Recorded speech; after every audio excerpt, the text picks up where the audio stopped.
Mas, pastor, por que quando a gente está acomodado, parece que o inimigo não se levanta, e quando a gente se dispõe a fazer um propósito como esse que você está fazendo de 40 dias de jejum e oração, parece que o inferno se levanta de todas as formas, né? Rapaz, eu vou dizer para você. Você tocou num assunto, porque assim, eu já fiz vários jejuns. Teve um jejum que eu comecei, estourou deu um curto-circuito na minha casa. Foi uma coisa absurda.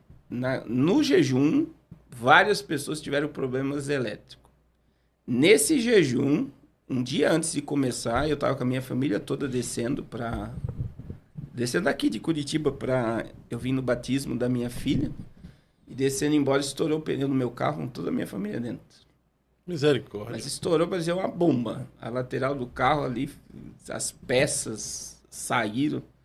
E eu falei, é o jejum. Aí, ao longo do jejum, estamos no 33º dia. Várias pessoas sofreram acidentes. Olha só. E há 2 dias atrás, uma moto bateu no meu filho. 2 dias atrás. Não aconteceu nada. Mas é assustador, assim, você vê que é Deus dando livramento, mas é o que você falou. Quando você tá tranquilo, eu falo assim pra mulherada. A mulherada quer emagrecer, elas fazem jejum intermitente, toma um monte de coisa ruim, consegue ficar sem comer. A mulher vai dizer, eu vou jejuar. Ela não consegue. Para as pessoas verem como é espiritual. E se a pessoa rompe, vai ter uma retaliação. Por quê? Porque qual é o propósito do jejum? Mortificar a carne e vivificar o espírito. E o diabo não quer essa conexão entre pessoas com Deus. Então, a gente vê, é o mundo espiritual, né?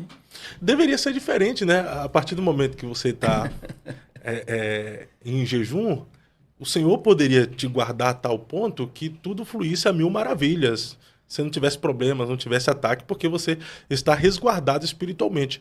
Mas a partir do momento que você entra em um propósito de oração e jejum, parece que os ataques vêm, coisas começam a dar errada, afrontas de todas as formas. Isso caracteriza o efeito do jejum, porque quando o inimigo se levanta, é porque ele sabe da vitória que você vai ter, né? Porque, por exemplo, quando Daniel entrou em jejum, O céu fechou. O céu se fechou, né? Houve uma batalha, o inimigo se levantou para tentar atrapalhar com que Daniel recebesse já a sua vitória de forma imediata, não é? Sim, o que acontece, pastor Fábio? No jejum, por exemplo, é normal as pessoas que estão em jejum manifestar desejos carnais absurdos. No jejum. Por que manifesta? É a natureza da pessoa central. É o que a pessoa é. Aquilo está dentro da pessoa. É como que se o jejum já estivesse expelindo aquele mau hábito, aquele desejo horrível. Então começa a se manifestar ira, começa a se manifestar um monte de coisa. E começa o mundo espiritual a trabalhar. Veja bem, tanto a natureza ela começa a expelir, como o mundo espiritual começa a trabalhar para conspirar para que você paralise o que você está fazendo. Porque se você romper, coisas acontecem no mundo espiritual e vai te beneficiar. E aí entra o tratamento de Deus, né? Por que Deus permite? Não é isso? Essa é a pergunta, né? Já que eu estou em propósito, orando, consagrando ao Senhor, por que Ele permite essas retaliações? Porque existe uma história sendo construída, né? Então, assim, é muito fácil eu chegar e te guardar e te dar tudo de mão beijada. Mas você sabe o processo que você está passando para conquistar aquilo que você está buscando, que é se aproximar de Deus. Então, você vai rompendo níveis e essas provações, essas privações, essas coisas que você passa durante o jejum não te afastam, mas te aproxima mais do teu propósito. E você vai aprendendo e pegando armas e habilidade para combater o inimigo através dos ataques.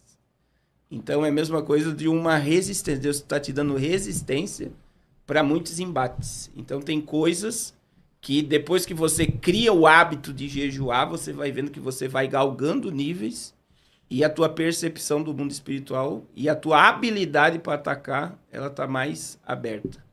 E também tem que saber lidar com os ataques mediante o propósito que você está, porque dependendo da forma como você reage, você acaba perdendo tudo aquilo que você tem entre aspas, né, se sacrificado para conquistar, né? Eu sempre digo assim, é normal durante um período longo de jejum, você vacilar. É impossível, a gente é ser humano, né? Que nem tem pessoas que estão em jejum, eu acho um absurdo. Você tocou num outro assunto sobre jejum que é interessante. A pessoa está lá em jejum e de repente ela esqueceu e tomou um café, por exemplo. Chupou uma bala. Ah, perdi o jejum, quebrei o propósito, abandonei. É errado. Você tem que dobrar o joelho e dizer, eu me perdoe, esqueci. Vou continuar meu propósito. É tudo que o diabo quer e parece que a tua mente e o teu corpo já está programado para o negativo. Ah, eu errei, agora eu perdi todo o meu propósito. Perdeu nada, você está em depósito diante de Deus. O senhor deu um exemplo de tomar alguma coisa, de tomar um café, chupar uma bala. Mas deixa eu dar um outro exemplo que eu acho que o sentimento de culpa acaba se tornando pior do que comer alguma coisa ou ingerir alguma coisa mediante o jejum. O camarada está em propósito com Deus em jejum, alguma coisa aconteceu e ele soltou um palavrão. Quebrou? Ele tem que pedir perdão, né, por aquele momento e se voltar para Deus novamente. E continuar o propósito. É o que eu acabei de falar. A tua natureza, ela fica aflorada. E se você tá muito carnal e andar no propósito, vai manifestar coisa horrível em você. O demônio, não estou dizendo nem a entidade, mas o demônio que há no ser humano se manifesta. O maior inimigo nosso é nós mesmos. Se você conseguir vencer você, controlar, né? Que o velho homem está querendo ressurgir todo dia na nossa vida, todo momento. E o jejum, ele te faz... Você tá morto, miserável.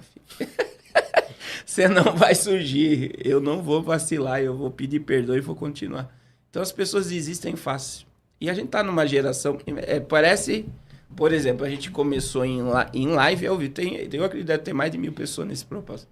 A gente começou em 460. Nós já estamos em 330. Que benção. Mesmo assim, é um número bom, não é? Sim, ao vivo, claro. ali, todo dia de manhã, por exemplo, no Eu Acredito, nos meus canais do Instagram, chega dia que dá 400 aí ali. Mas você vê, muita gente já ficou pelo caminho. Vai... Por quê? É muito difícil a pessoa ter o processo hoje de continuidade. É por isso que a Abacuque faz uma oração específica, né?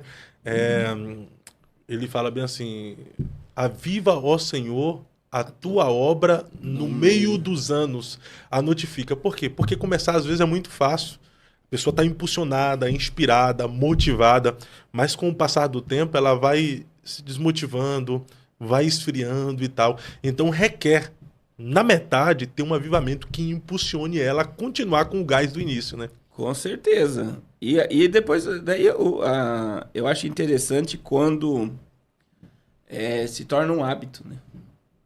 E não é um hábito ruim, é um hábito bom. A pessoa rompeu, ela vai, né? E aí cria um processo de continuidade, ela não vai desistir. Fácil, ela vai romper e vai vencer, e Deus vai operar, e você vai se aproximar mais, e o mundo espiritual fica mais claro. E também ter a percepção que o jejum é poderoso, né, pastor? Sim. A gente não jejua por barganha, mas tudo, eu digo assim, você está no mundo espiritual para se aproximar de Deus, mortificar a carne e vivificar o espírito. E existem coisas que estão bloqueadas no mundo espiritual que o jejum quebra e que manifesta. Então, por exemplo, nesse jejum mesmo, teve o caso do inventário, 2 anos. A gente estava orando para sair. Ontem o irmão assinou o contrato lá, os filhos se reuniram e saiu, já venderam um imóvel. Teve 3 aposentadorias. Parece um absurdo. Ah, não, pastor, mas já ia acontecer. Tem coisa que está parada há 10 anos, 15 anos, 12 anos. Então, as pessoas querem naturalizar tudo. A pessoa, ela entrou no jejum, parece que os bloqueios espirituais vai caindo por terra. Teve 2 questões muito fortes de reconciliação familiar. Uma de um menino que falou, pastor, eu nunca entendia meu pai. Através de uma palavra nesse jejum, eu fui lá e pedi perdão para meu pai e para minha mãe. Porque eu consegui enxergar o amor deles, o amor de Deus e o quanto eu sou miserável. Vê? Olha só. Não é forte o negócio desse? Demais. Teve uma casa de uma irmã que os filhos estavam tudo brigados, se reconciliaram. Então, assim, são coisas que vão acontecendo. Curas. Saiu uma cirurgia hoje que era impossível sair também para uma irmã, testemunhei hoje. E sem falar também que o jejum nos deixa mais sensível ao mundo espiritual, Sim. né? Para termos discernimento, percepções. O que é homem, o que é o diabo. Até sentir Deus. a presença de Deus, né? Pessoas, às vezes, que têm dificuldade de sentir a presença de Deus, quando está em propósito de jejum, começou a falar de Deus, começa arrepiar, a sentir uma emoção muito forte. Sim, você tá mais sensível. Né? Totalmente sensível. Não tem ninguém sentindo lá, você tá sentindo Deus. Pode ser que tenha gente em propósito de jejum que está nos acompanhando aqui e já está sentindo Sim. a presença do Senhor, porque esse é o poder do jejum, mortificar a carne e vivificar o espírito. E se o espírito estiver mais vivificado no homem do que a sua própria carne, é fato que ele vai ser um ser mais espiritual, ele vai ter discernimento o que é o agir do maligno, o que é a ação humana e o que é a ação divina. E é tremendo, né? A gente vê uma pessoa com sensibilidade espiritual, ela também começa a ter discernimento espiritual. Então, no jejum, é normal você entrar num ambiente e você sentir tudo que está acontecendo naquele ambiente. O peso que tá, tudo que tá ali, parece que você começa a ver as pessoas, olhar para as pessoas e já ver o que está acontecendo. Parece que Deus começa a te mostrar coisas que você não, estando natural na carne, você não percebe. Teve uma época que eu estava em propósito de jejum, quando eu era crente mesmo. Você gosta de ser criticado mesmo. Agora você fala dessa, é uma batalha. Quando eu era crente mesmo. Não, teve uma época que eu era muito crente, pastor. Eu fazia propósito de jejum de 48 a 48 horas. Eu pegava 48, jantava meia-noite, depois pegava mais 48 horas de jejum. Eu chegava em ambientes e eu via mesmo espírito maligno no rosto de pessoas, e o Senhor me falava, essa pessoa aí não está sendo dominada por ela mesma, está sendo dominada por espírito maligno. Então já entrava orando, o Senhor me guarda com teu sangue, me protege, livra essa pessoa, livra a família dessa pessoa, livra a pessoa que esse ser que está possuindo essa pessoa quer fazer mal. Então assim, o jejum tem um poder extraordinário de desvendar o mundo espiritual para nós. Mas infelizmente nós estamos vivendo em uma geração que nem jejuar sabe também, né? O senhor falou, certo dia, foi o quê? Foi no último podcast que a gente faz, que no propósito de jejum o senhor tem que ensinar todo dia as pessoas a fazerem jejum, porque não sabe, né? Não sabe o que é o jejum. Isso é incrível, né? Muita gente está dentro das igrejas, os pastores não motivam e não ensinam mais as pessoas a mortificar a carne.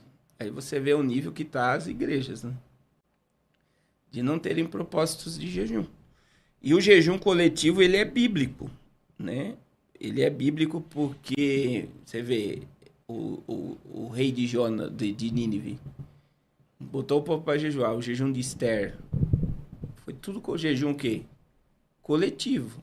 Então você vê que o jejum coletivo, quando um pastor puxa o povo para o jejum, imagine uma igreja, eu conheço igrejas que fazem 2, 3 propósitos de jejum no ano, o povo no propósito.